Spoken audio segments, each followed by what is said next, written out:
Jude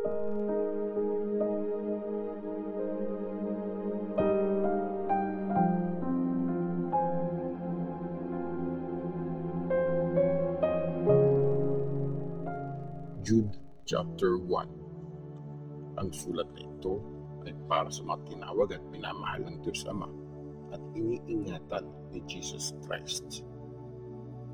Galing ang sulat na ito kay Jude, servant ni Jesus Christ at kapatid ni James. Kumusta kayo? Na-experience sana ang sobra-sobrang awa, kapayapaan at pagmamahal ng Diyos. Mga peking teachers. Mamahal kong kapatid, ginagawa ko ang best ko nun para sulatan kayo tungkol sa kaligtasan natin. Tapos, naisip kong kailangan sulatan ko kayo agad para i-encourage kayong ipaglaban ng faith na binigay ng Diyos sa mga pinili niya. Isang beses niya lang yun binigay at sapat na yun. May mga masasamang taong nakalusot sa atin ang hindi napapansin. Sila yung mga taong iniiba ang mensahe tungkol sa kagandahang loob ng Diyos para i-justify yung mga kahalayang ginagawa nila at nire-reject nila ang kaisa-isang Master at Panginoon natin, si Jesus Christ. Sinabi na sa scriptures noong unang panahon pa na paparusahan sila. Kahit alam kong alam nyo na ang mga ito, gusto ko pa rin ipaalala sa inyo kung paano niligtas ng Panginoon ang Israel nung lumabas sila sa Egypt. Tapos nun, winasak niya yung mga hindi naniniwala. Isipin nyo yung mga angels na hindi makontento sa posisyon nila. Iiniwan pa nila yung lugar kung saan sila nakatira.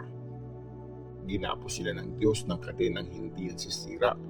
Kinulong sila doon sa malalim at madilim na lugar hanggang sa dumating ang dakilang araw para i-judge sila.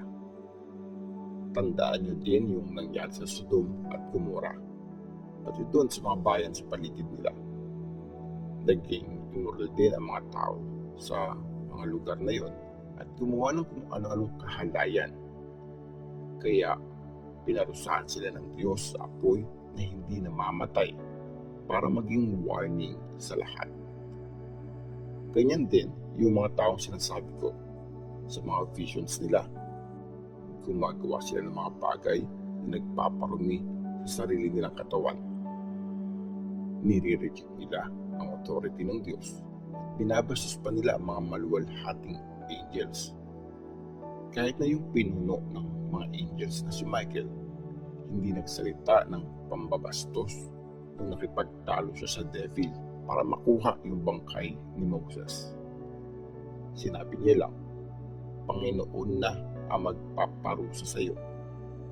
Pero itong mga taong sinasabi ko, binabastos nila ang kahit anong mga bagay na hindi nila naiintindihan. Ginagawa nila kung ano lang ang natural sa kanila, kagaya ng mga hayop, at yun din ang sumisira sa kanila. Grabe ang mangyayari sa kanila. Sinusunod nila yung example ni Cain. Ginagaya din nila yung pagkakamali ni Balaam para lang magkapera. Nagrebelde sila sa Diyos kagaya ni Korah. Kaya kagaya din niya, wawasakin sila. Nakakahiya para silang maruruming mansya sa inyo pagkasama niyo sila sa mga kainan niyo bilang magkakapatid. Sarili lang nila ang iniintindi nila. Para silang mga ulap na tinatangin ng hangin pero walang ulan. Para silang mga puno na pinunod sa lupa, patay na, walang dahon at hindi namumunga. Para mga pula ng alon sa dagat. Kitang-kita ang mga nakakahiyang ginagawa ng mga taong ito. Para silang mga star na wala na sa tamang direksyon. Nakaredy na para sa kanila ang kadiliman at forever na sila doon. Tungkol sa kanila, yung sinabi ni Enoch na mangyayari sa future. Si Enoch, yung apo ni Adam sa pampitong generation. Sabi niya, tingnan nyo, dadating ang Panginoon kasama ang libo-libong banal na angels niya. I-judge niya ang lahat. Paparusahan niya ang lahat na makasalanan na gumawa ng masama at nagsalita ng lahat ng pambabastos laban sa Kanya. Ito yung mga taong lagi nagrereklamo, mahilig manisi ng ibang tao, sariling gusto lang ang sinusunod, mayayabang at magaling mambola para lang makuha ang gusto nila. Mga warning at bilin. Pero mga minamahal na kapatid, tandaan niyo ang sinabi ng mga apostles ng Panginoon nating si Jesus Christ. Sinabi nila sa inyo, pagdating ng mga huling araw, pagtatawan kayo ng mga tao. Ito yung mga taong sariling pagnanasa lang ang sinusunod. Nanggugulo sila para magkahiwa-hiwalay ang mga tao. Makamundo sila at wala sa kanila ang espiritu. Pero kayo, mga mahal kong kapatid, palakasin niyo ang bawat isa para lumago kayo sa pinakabanal niyong faith. Mag-pray kayo sa pangyarihan ng Holy Spirit. Lagi kayong magtiwala na mahal kayo ng Diyos habang hinihintay niyo ang Panginoon natin si Jesus Christ. Maawain siya at bibigyan niya kayo ng buhay na walang hanggan. Maawa kayo sa mga may duda pa sa paniniwala nila. Iligtas niyo ang iba. Alisin niyo sila sa apoy. Maawa kayo sa ibang tao para mag-ingat din kayo na hindi kayo magaya sa masama nilang ginagawa.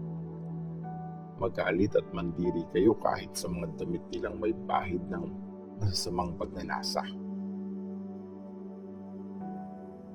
Panalangin ng pagpupuri. Ngayon, purihin natin ang Diyos na kaya mag-ingat sa inyo para hindi kayo magkasala, para maging malinis at masayang-masaya kayo.